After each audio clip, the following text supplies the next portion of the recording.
Sudah ada pembicaraan proses. Pemerintah dipastikan akan menaikkan harga bahan bakar minyak atau BBM bulan depan. Hanya saja, kepastian tanggalnya baru akan dibahas dalam rapat kabinet kerja pada hari yang tepat.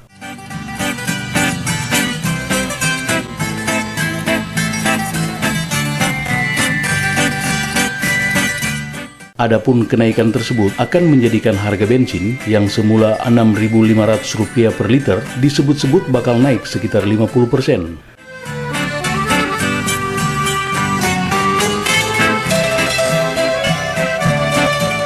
Tidak heran jika rencana kenaikan BBM tersebut menjadi sorotan berbagai kalangan di masyarakat pasca pelantikan Kabinet Kerja Jokowi JK.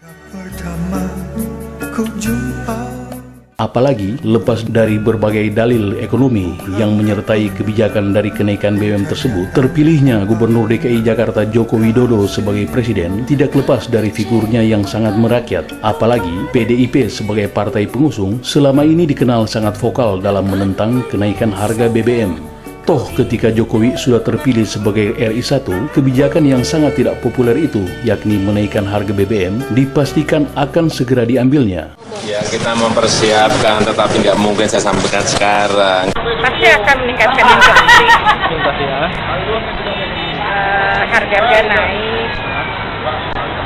Jadi yang pasti selama pemerintah belum punya solusi lain untuk angkutan ya, pasti rakyat menderita. Menurut saya keberatan, soalnya di daerah kita ini masih banyak orang-orang susah, orang-orang kecil gitu. Jadi istilahnya buat apa dinaikin? Kemudian saya minta kayak gitu, kalau istilahnya kalau bisa ngomong langsung ke atasnya gitu, saya minta diturunin lagi aja. Turun gitu. Iya, bukan hanya saya aja, kemungkinan semua orang. Hanya saja, menteri-menteri terkait belum fokus pada kebijakan tersebut. Rencana menaikkan harga BBM itu sendiri dimaksudkan untuk mengurangi anggaran subsidi BBM yang menjadi salah satu hal yang sangat mendesak untuk memperbaiki ruang fiskal. Sofyan Djalil, Menteri Koordinator Bidang Perekonomian di Kabinet baru Jokowi, yakni Kabinet Kerja, menyatakan bahwa soal kenaikan harga BBM belum dibahas dalam sidang-sidang Kabinet Kerja. Menurutnya, pembahasan soal kenaikan BBM akan dilakukan pada saat yang tepat. Pasalnya, pengurangan alokasi subsidi merupakan concern semua orang termasuk pemerintah. Ditambahkan, pemerintah belum dapat memastikan kapan harga BBM subsidi dinaikkan. Namun pada dasarnya, pengurangan anggaran subsidi energi merupakan keharusan. Sebab, jika subsidi tidak dikurangi, maka bebannya begitu luar biasa. Karena itu, Sofyan Djalil menambahkan, kenaikan BBM dimaksudkan untuk mengalokasikan subsidi ke sektor yang lebih produktif. Senada itu, Menteri Keuangan Bambang Brojonegoro pun menyatakan bahwa yang terpenting adalah pemerintah khususnya Kementerian Keuangan harus mampu menjaga ketahanan ekonomi Indonesia.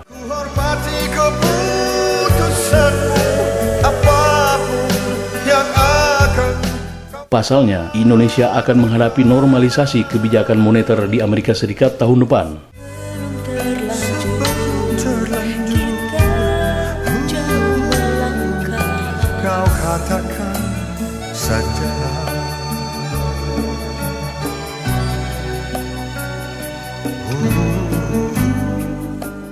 Selain itu, ada kondisi di mana pertumbuhan ekonomi Tiongkok melambat sehingga menyebabkan harga komoditas jatuh.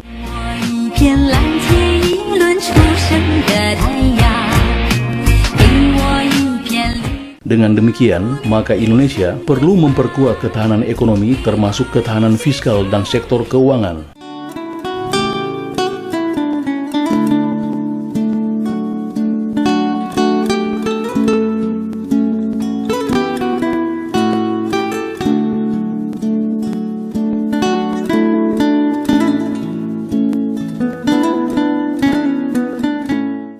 Sementara Wakil Menteri Energi Sumber Daya Mineral atau ESDM, Susilo Siswotomo menyatakan dengan kenaikan harga BBM bersubsidi, maka semakin dekat dengan harga yang sesungguhnya, sekitar Rp11.500 per liter.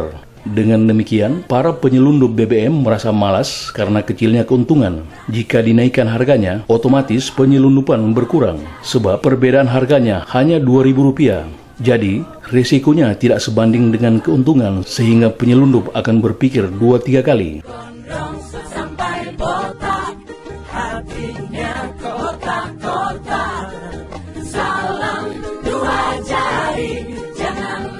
Pemerintahan Jokowi JK berargumen kenaikan harga BBM bersubsidi akan menghemat anggaran negara. Jadi, dana tersebut bisa dialihkan ke sektor lain seperti pembangunan infrastruktur.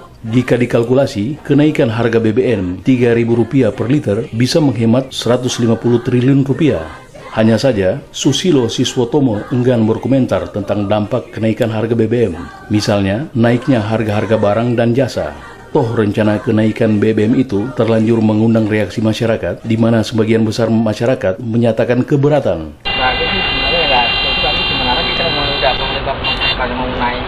Betapa tidak, kenaikan harga BBM senantiasa membawa konsekuensi langsung pada naiknya harga barang-barang, terutama sembako, serta di sektor jasa.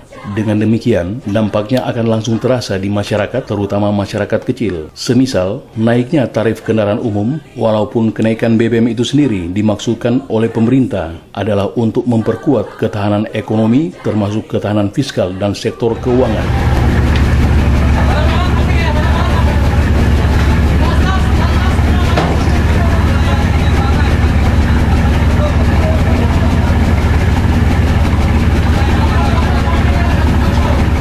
Menaikkan harga BBM itu sendiri diakui oleh Presiden terpilih Joko Widodo sebagai langkah yang sangat tidak populer yang terpaksa harus dilakukannya. Jangan tanya saya dong. Jangan tanya saya, masa tanya ke saya. Jangan tanya ke saya, tanya mengenai madu fluid ke saya. Oh, gimana?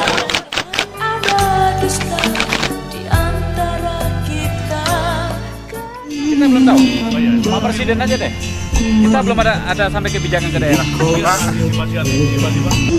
Belum sampai di tingkat kita. Tim BCV Channel 1 Batam. Hormati keputusanmu, apa